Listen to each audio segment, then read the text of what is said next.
It's not enough to just have a clear intention, because clear intentions have very little effect on the nature of reality. Most people don't know that they're moving in and out of the quantum field 7.8 times per second. That you're vibrating in and out of the field all the time, and every time you leave, you disappear, and when you come back, you disappear into that field of information, and you come back with information. But if you go out as the same person, you don't bring any new information back. Are you with me?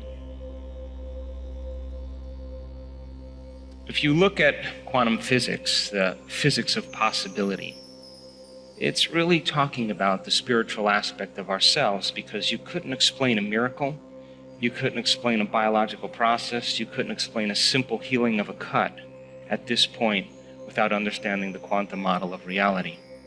And that there are particles, which are matter, it's you and I, and everything in this physical world.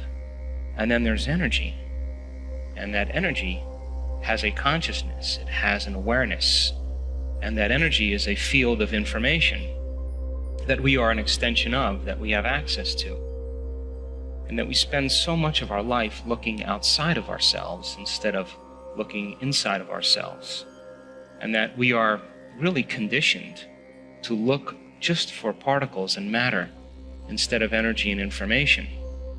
And truly, when people reach the end of their beliefs or they're facing crisis in their life, that's the moment they start to turn within and start to ask the bigger questions. And if you were astute enough to look at this in moments of contemplation, if you were wanting to hide God anywhere, it would be a good place to hide. It would be within the human being, because everybody's looking outside of themselves, and we look for reasons to change and regulate our emotional states. We think that things and people and external things will really fulfill emotions that we're trying to change within us. And that truly, when we start to really investigate who we are and look to see how we do that and demystify it, I think once we start to demystify it, it can become a skill. And so Einstein was a super cool guy because he spent a lot of time inward.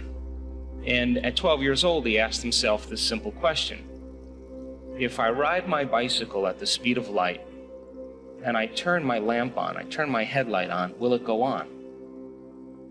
And so he thought about that question every single day of his life. Every day of his life.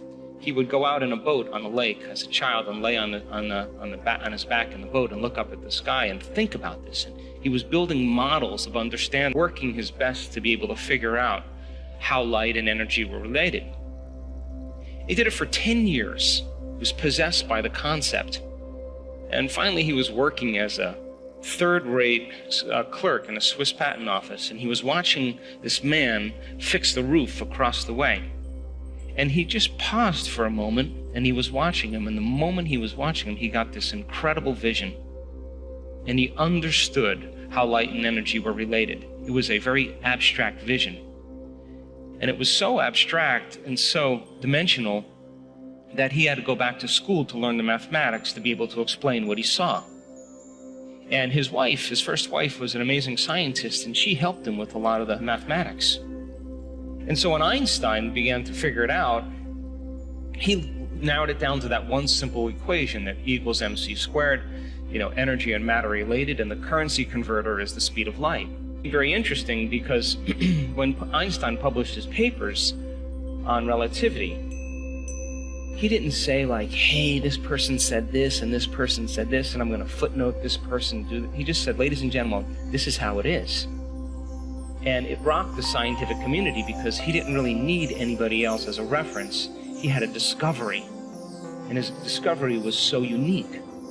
And his brain really was wired for the understanding of light, and light was the ceiling of this reality. And so Einstein and Planck started doing these really interesting experiments where they were taking energy and they were putting energetic impulses into metals. And what they were looking to see is if electrons behave the same way as the very large. In other words, when an apple falls from the tree, it falls in a very specific way. It falls towards the center. It falls towards the larger body. So he reasoned, well, if we disturb electrons, and him and Planck were doing these experiments, if we disturb these electrons, then they should fall just like an apple falling from the tree towards the nucleus. It should be predictable, just like it's predictable in Newtonian physics and classical physics. Well, when they started disturbing the electrons, something very unusual happened. The electron gained energy, then it lost energy. And it gained energy, and it lost energy. And it gained energy, and it lost energy. And instead of it falling like a ball rolling down a hill, it was like a ball rolling down steps. And all of a sudden, they became very aware that the subatomic world, the very tiny, didn't behave like the very large world. And so then they started to look for the electron. They started to try to measure it. And everywhere they looked for it, it appeared.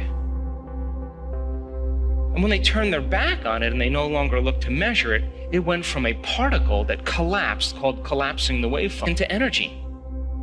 Now this was a revolutionary moment because this meant that subjective mind, your mind has an effect on the objective world, that mind and matter are somehow correlated.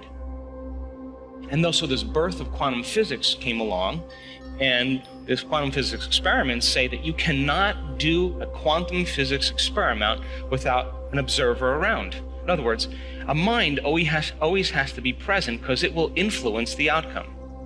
You with me? So now, that invisible field of spirit, that invisible field of information and energy, somehow you, as an individual, can influence the nature of reality with your mind. So now Einstein had a lot of trouble with this because he said, God doesn't play dice and it doesn't work like this, but his brain was wired for light. And so he had the abstraction and he was getting the download of information, understanding the field of light. And the quantum physicists were saying, well, actually there's a field of information beyond space and time, beyond light, where everything is unified. And you can take two photons that have been somehow related in a specific atom and shoot them to the opposite ends of the universe. And the moment you affect one photon at the exact same time, the other one is affected.